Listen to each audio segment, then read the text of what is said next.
nomination হ'ব আৰু সেইদিনা আমাৰ ইয়াত ভাৰতীয় জনতা পাৰ্টিৰ ৰাষ্ট্ৰীয় সভাপতি নাড্ডাজী আহিব লগতে আমাৰ বহুতখিনি কেবিনেট মন্ত্ৰীসকল আৰু তিনিটা দলৰে নেতৃবৃন্দ UPPL, BJP আৰু AGP নেতৃবৃন্দ উপস্থিত থাকিব আৰু এতিয়ালৈকে more than 60,000 ইয়াত গেডাৰিং হ'ব তেনেকুৱা তিনিটা দলৰ পৰা প্ৰস্তুতি চলোৱা হৈছে সেইটো 70 হৈ যাব পাৰে এতিয়া প্ৰিপাৰেশ্যন খুব ভালকৈ চলি আছে আৰু আমাৰ এই বিহুৰ বতৰত ৰঙালী বিহুৰ এটা উৎসৱময় এটা পৰিৱেশত NDAৰ নেতা BJPৰ নেশ্যনেল প্ৰেছিডেণ্ট JP নাড্ডাজী আমাৰ ইয়াত অহাটো আমাৰ নেতৃবৃন্দ আমাৰ কৰ্মকৰ্তা কাৰ্যকৰ্তা কোকৰাঝাৰবাসী ৰাইজক বহুত উৎসাহিত কৰিব আৰু আমি সকলো তেখেতক আদৰিবলৈ প্ৰস্তুতি চলাই আছোঁ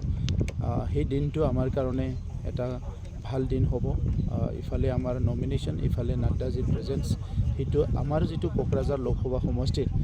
কেম্পেইন ইমান দিনে যিটো চলি আছে এইটো আৰু তিনিগুণ উৎসাহেৰে মানুহে সেইদিনাৰ পৰা কাম কৰিব সকলো ওলাই আহিব মই এইটো আশা কৰিছোঁ ইলেকশ্যনৰ পিছত যিটো মন্ত্ৰী ৰদ বদল হ'ব বুলি শুনি আছোঁ ক'ৰ পৰা কেনেদৰে মুখ্যমন্ত্ৰী ডাঙৰীয়াৰ এটা সিদ্ধান্ত গতিকে অসমৰ কেবিনেটটো কেনেকৈ হ'ব কেনেকৈ নহ'ব কাৰ পাৰফৰ্মেঞ্চ কি এই গোটেই কথাটো মুখ্যমন্ত্ৰী ডাঙৰীয়াই জানে চ' ইয়াৰ ওপৰত মই কমেণ্ট কৰিব নিবিচাৰোঁ আমাৰ UPPLৰ পৰা এজনে মন্ত্ৰী আছে আৰু তেখেতে কাম কৰি আছে তো ইয়াৰ পিছত যেতিয়া সময় আহিব তেতিয়া আলোচনা কৰিম নিৰ্বাচনৰ পিছত এতিয়াতো নিৰ্বাচনৰ বতৰ সকলো দিনে নিশা নিৰ্বাচন প্ৰচাৰত ব্যস্ত হৈ আছে আৰু আগৰ নিৰ্বাচনবোৰতকৈ এইবাৰ নিৰ্বাচনটো খুব ভাল এটা পৰিৱেশ মই দেখিবলৈ পাইছোঁ আৰু বিশেষকৈ NDAৰ কাৰণে এইটো একপক্ষীয় নিৰ্বাচনৰ নিচিনা হৈ আছে বিৰোধী দলবিলাকৰ কোনো কুচকাৱাজ নাই বিৰোধী দলবিলাকৰ কোনো এক্টিভিটি নাই সেইটো দেখিবলৈ পাইছোঁ সেইকাৰণে এইটো নিৰ্বাচনৰ পিছত ভাৰতত প্ৰধানমন্ত্ৰী ডাঙৰীয়াৰ নেতৃত্বত তৃতীয়বাৰ চৰকাৰ গঠন হ'ব অসমতো মুখ্যমন্ত্ৰী ডাঙৰীয়াৰ চৰকাৰ চলি আছে আৰু ভাৰতবৰ্ষ এজ এ হোল যিটো ডেভেলপমেণ্টেল স্পীড আছিলে যিটো কাম কাজৰ যিটো স্পীড আছিলে সেইটো ডাবল ট্ৰিপল স্পীডত কাম আৰম্ভ হ'ব সেইটো আমি সকলো অনুমান কৰিব পাৰোঁ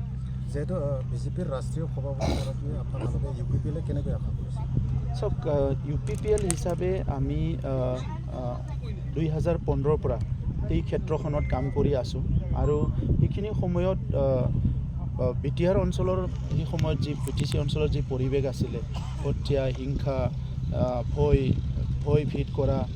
অগণতান্ত্ৰিক এটা পৰিৱেশ সকলো এটা অনিশ্চয় এটাত সকলো আছিলে সেইখিনি সময়ত BJPও বিচাৰিছিলে যে এটা পৰিৱৰ্তন লাগে UPPLও বিচাৰিছে এটা পৰিৱৰ্তন লাগে কাৰণ BPFৰ নেতৃত্বত যিখন চৰকাৰ চলি আছিলে সেই চৰকাৰখনে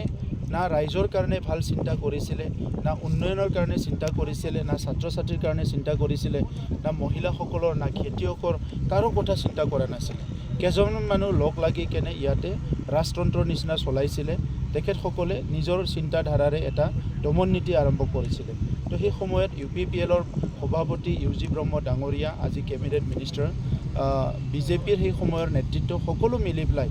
যে BTC অঞ্চলত পৰিৱৰ্তন হ'ব লাগে ভাল এটা পৰিৱেশ আহিব লাগে এই চিন্তাধাৰাৰে কাম কৰিছিলে আৰু আজিৰ সময়ত আপোনালোকে আমাৰ চৰকাৰ অহাৰ পিছত 3টা বছৰৰ পিছত আজি দেখিবলৈ পাইছে ইমান ভাল এটা পৰিৱেশ সকলো হাঁহি ফূৰ্তিৰে এটা শান্তি নিৰাপত্তা সমন্বয়ৰ মাজেৰে আগবাঢ়ি আহিছে আৰু এনেকুৱা সময়ত আমাৰ ৰাষ্ট্ৰীয় নেতাজন আমাৰ কোকৰাঝাৰলৈ আহিব